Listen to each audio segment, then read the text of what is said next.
'Lucky the super star' అనే cinema Jio హాట్‌స్టార్‌లో తెలుగులో stream అవుతుంది. ఈ సినిమా ఎలా ఉందో ఈ వీడియోలో తెలుసుకుందాం. ఈ లోపులో వీడియోనైతే లైక్ చేసి ఛానెల్‌ని సబ్స్క్రైబ్ చేసుకోకుండా చూస్తున్నట్టయితే సబ్స్క్రైబ్ కూడా చేసుకోండి.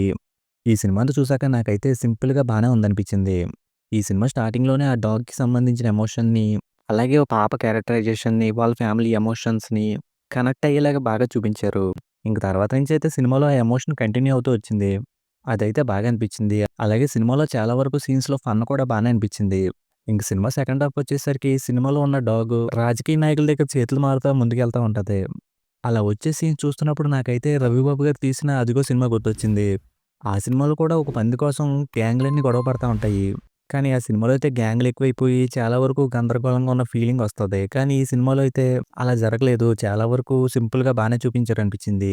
ఇంక సినిమాలో అక్కడొచ్చే సీన్స్‌లో డాగ్ హీరో దగ్గరికి ఎలా వస్తదని ఇంట్రెస్ట్ ఉంటది. అలాగే ఆ సీన్స్ అన్నిటిలో కొంచెం ఫన్ అయితే ఉంటది.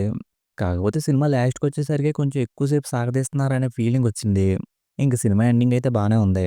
ఇంక ఈ సినిమాలో అయితే డాగ్స్‌తో యాక్టింగ్ చాలా చేయించారు. దానివల్ల కొన్ని సీన్స్‌లో ఎమోషన్ బాగా కనిపించింది. ఇంక ఈ సినిమాలో హీరోయిన్‌గా అయితే రీసెంట్‌గా 'చాంపియన్', 'విత్ లవ్' సినిమాలో చేసిన ఆవిడ చేశారు. ఆ 2 సినిమాల్లో కూడా క్యారెక్టర్‌లయితే స్ట్రాంగ్‌గా ఉంటాయి. కానీ ఈ సినిమాలోకొచ్చేసరికి ఏదో హీరో పక్కన హీరోయిన్ ఉండాలన్నట్టుగా పెట్టారు.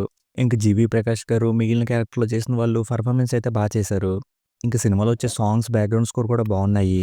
ఫైనల్‌గా ఈ సినిమా అయితే బాగా అనిపించే ఎమోషన్స్‌తో, కొన్ని ఫన్ సీన్స్‌తో బానే ఉంటది. అలాగే సినిమాలో ఎలాంటి అడల్ట్ కంటెంట్ లేదు కాబట్టి సినిమాని ఫ్యామిలీతో కూడా చూడొచ్చు. ఇక ఈ సినిమాకి నేనిస్తున్న రేటింగ్ అయితే 2.75 ఔట్ ఆఫ్ 5.